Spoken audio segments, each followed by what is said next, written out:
So with the student visa basically हमने पिछले 2 session में ऐसे देखा कि स्टूडेंट वीज़ा एक तो कैसे what is the planning level, कितना प्लानिंग लेवल है, क्या वो लोग सोच रहे हैं और दूसरा हमने देखा कि स्टूडेंट वीज़ा कैसे किया जाए। अगर आप स्टूडेंट वीज़ा करना चाहते हो तो कौन-सी चीज़ें ध्यान में रखनी चाहिए और कौन-सी चीज़ें आपको इम्पोर्टेंट है जो आपको स्टेप बाय स्टेप प्रोसेस में हेल्प करेगी। अब दूसरी बात, आज जो बात करेंगे वो हम ऐसे करेंगे, मान लीजिए कि आपका स्टूडेंट वीज़ा आप ऑफशोर हो या ऑनशोर हो और स्टूडेंट वीज़ा ग्रांट हो गया है, तो अब क्या करना है, what is your conditions, what you can do, what you can't do and all that.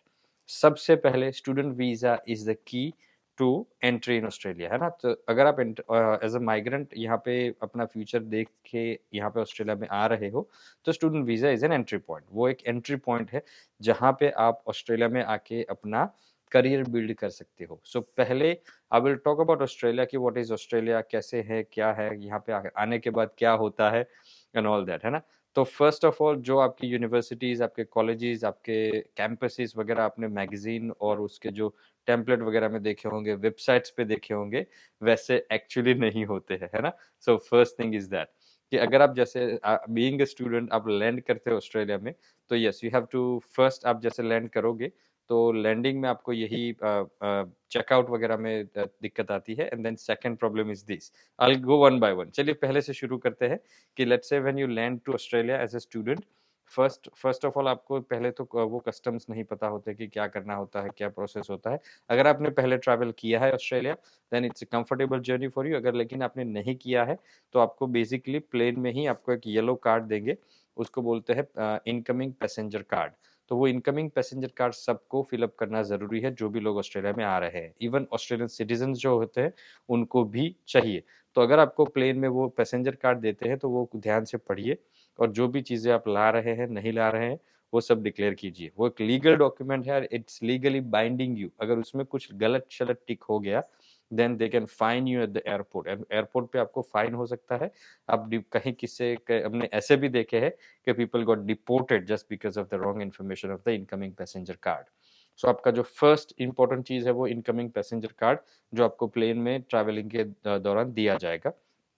अच्छे से अपना इनकमिंग पैसेंजर कार्ड फिलअप कीजिए और उसके बाद जैसे आप लैंड होते हो तो सबसे पहले आपको प्लेन से जो चेकआउट काउंटर होते हैं ना, जो इमिग्रेशन काउंटर, तब तक वहाँ पे आपका चल के आना होता है, तो आप वहाँ से चल के आ सकते हो। And you have to queue up against the immigration off, जो इमिग्रेशन का चेकआउट होता है वहाँ पे आपको क्यू अप करना होता है। और जैसे ही आपका नंबर आएगा कि immigration officer will ask for your passport, आपको पासपोर्ट के लिए पूछेंगे। आप अपना पासपोर्ट वो आपका चेक करेंगे। आपका वीज़ा तो वैसे पूछते नहीं है बिकॉज वो ऑनलाइन ही होता है, लेकिन अपने पासपोर्ट और वीज़ा की कॉपी दोनों आप अपने साथ ट्रैवल कर रहे हो तब ऑलवेज रखनी अच्छी बात है। तो ट्रैवल और वीज़ा कॉपी दे दीजिए। They will check all the details कि आपके पासपोर्ट में और वीज़ा में जो मैच है वो आपका मैच करेंगे, वो आपका फेस टू फेस रिकग्निशन करेंगे। And once they are satisfied they let you go. उसके बाद आप आएंगे बाहर, लगेज के लिए आएंगे। तो लगेज के लिए आप जब आओगे तो आपका लगेज जो भी ट्रॉली वगैरह में होगा वो आप निकाल लो। और उसके बाद मेन स्टेप आता है कि जो इनकमिंग पैसेंजर कार्ड आपने फिलअप किया था उसको चेक किया जाता है, इंक्लूडिंग अगेंस्ट योर लगेज। तो ये लगेज आप अपना जो भी है वर्कआउट करके then you can come out. And जो भी आपने चीजें डिक्लेयर की, अगर उनको कोई डाउट जाता है they will ask you to open the bags and all that. And if you are not accurate in providing the information into the incoming passenger card, then they will take the actions. हमने ऐसे कई लोग देखे हैं जिनको $200-500 का fine हो जाता है। वो जल लेके आते हैं, वो कुछ पेड़ पौधे लेके आते हैं, कुछ ऐसे फूड्स प्रोहिबिटेड है। तो आपको पहले ट्रैवल करो उससे पहले ये सारी चीज़ें देख लेनी है कि कौन सी चीज़ें एक्सेप्टेबल है, कौन सी चीज़ें प्रोहिबिटेड है। So once you out of the Melbourne, अब उबर या वो भी जो भी पब्लिक ट्रांसपोर्ट आपने अरेंज किया है वो करके आप पहले जैसे अपने अकोमोडेशन पे पहुंचे हो, then you have to seek for your enrolment date. आपका कॉलेज का एनरोलमेंट डेट क्या है? क्या कॉलेज का एनरोलमेंट डेट इंपॉर्टेंट क्यों है?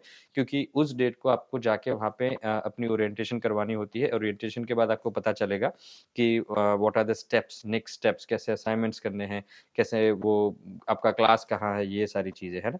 तो that's how you get introduce yourself with your college. And then you have to select the subjects और whatever you have chosen. जो भी आप कोर्स करने आ रहे हो उसका सब्जेक्ट सिलेक्शन होता है और उस सब्जेक्ट सिलेक्शन के बेस पे आपको अपने क्लासेस की एलोकेशन होती है कि आपको मंडे ट्यूसडे आना है कि मंडे टू फ्राइडे आना है, जैसे तैसे, है ना। तो that's how you have to cover up all. ये जो सारा चीज़ आप अगर एक अच्छे से कर लोगे ना, तो फर्स्ट 10-15 डेज़ आर स्ट्रगल और चैलेंजिंग फॉर स्टूडेंट्स, बट उसके बाद सारा कुछ प्रोसेस आपका ईज़ी हो जाएगा। अब जब आप स्टूडेंट अपना कोर्स 2 साल का खत्म कर लेते हो, उसके बाद आपको ऑस्ट्रेलियन स्टडी के 5 पॉइंट एक्स्ट्रा मिल जाएँगे टुवर्ड्स माइग्रेशन। लेकिन अगर आपको विदिन दैट 2 इयर्स अगर आप एलिजिबल हो, आप अपने पॉइंट्स बन रहे हैं, आपने कोई अच्छी स्टडी की है, आपका वर्क एक्सपीरियंस है overseas, in that case within those 2 years you can apply for your residency as well. अगर आपको उसी 2 साल का यूज़ करके वेट नहीं करना है उसके बाद, तो अगर आप एलिजिबल हो तो थोड़ा-सा वर्कआउट कर लीजिए। अच्छे से माइग्रेशन एजेंट या लॉयर का कॉन्टैक्ट कर लीजिए। दे कैन गाइड यू अगर आपका करियर बन रहा है, अगर आपके पॉइंट्स बन रहे हैं और अगर आप एलिजिबल हो स्किल माइग्रेशन के लिए, then you have to go for it, है ना? वो आप मैं इंसिस्ट करता हूँ कि जो लोग भी यहाँ पे स्टूडेंट वीज़ा पे हैं, लेकिन वो जो एलिजिबल हैं स्किल माइग्रेशन के लिए, उनको थोड़ा-सा एफर्ट करना चाहिए। तो उनका स्टूडेंट वीज़ा के साथ-साथ ही पीआर हो सकता है और वो लोग अप्लाई कर सकते हैं।